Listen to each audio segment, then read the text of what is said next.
জাবালে উহুদ। উহুদ ময়দানের দৃশ্য যেমন ছিল চিত্রাঙ্কন করে এখানে দেয়া হয়েছে। এই যে লাল চিহ্নগুলো দেখতেছেন, এগুলো কাফেরদের পথ ছিল, কাফেরদের অবস্থান ছিল। জাইশুল মুশরিকিন, তারপরে জাবালুল হিজাজ, এরপরে হিজরাতুল ওয়াই, জাবালে সালাহ, খালিদ ইবনে ওয়ালিদ, এই যে জাবালুর রমার থেকে যে সুড়ঙ্গ পথে যে নেমে আসছে, এরা খালিদ বিন ওয়ালিদ ডান দিকে ছিলেন। উপরের দিকে ছিল ইকরামা। এই সবুজ জায়গাগুলোতে ছিল ফুরুজুল মুসলিমিন, এগুলোতে মুসলমানরা ছিল। এখানে মুসলমানদের 70 জন শহীদ। এই জাবালুর রমা মূলত এই পাহাড় থেকেই সবচেয়ে বড় রণাঙ্গন সৃষ্টি হয়েছিল। এই জাবালুর রমা, যেখানে আমরা যাবো এখন ইনশাআল্লাহ। এই যে উপরে যে বড় কালোটা দেখতে পাচ্ছেন, এটা হলো জাবালে উহুদ।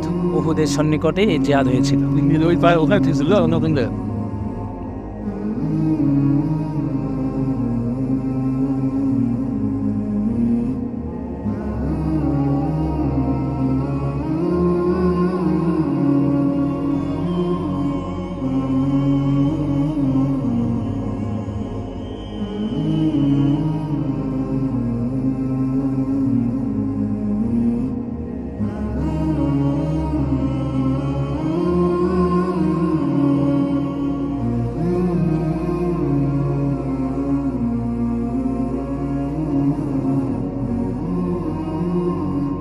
এই যে এখানে আলহামদুলিল্লাহ, এখানে অসংখ্য বদরের শহীদ সাহাবাই কেরাম শুয়ে আছেন। 6 জনের কবর, রওজা 6 জনের কবর হচ্ছে জান্নাতুল বাকিতে। বাকি সাহাবাই কেরামের কবর হচ্ছে শহীদ সাহাবীদের কবর এখানে।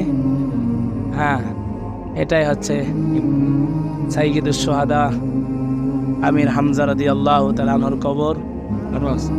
ওই যে সামনে হাজার হামজা রাদিয়াল্লাহু, ওই সামনে হামজা, এখানে শুয়ে আছেন শহীদ সাহাবীগণ।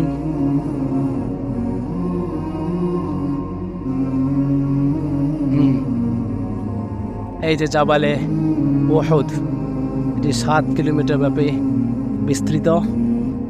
এই জাবালে উহুদ সোজা দেখতে পাচ্ছেন মাদ্রাসায় হামজা ইবনে আব্দুল মুত্তালিব আল ইবতিদাইয়া প্রাইমারি মাদ্রাসা, প্রাইমারি স্কুল আমির হামজার নামে করা হয়েছে।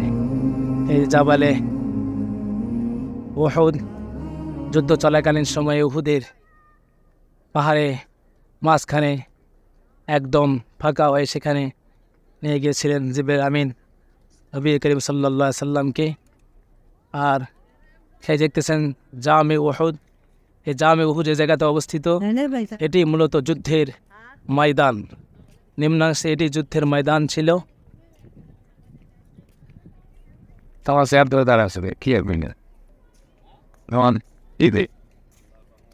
এই যে কবরস্থান, সামনে দেখতে পাচ্ছেন জাবালুর রমা বা জাবালুর রমাত। এই পাহাড়ে 50 জন তীরন্দাজ সাহাবাই কেরাম অবস্থান করতেছিলেন।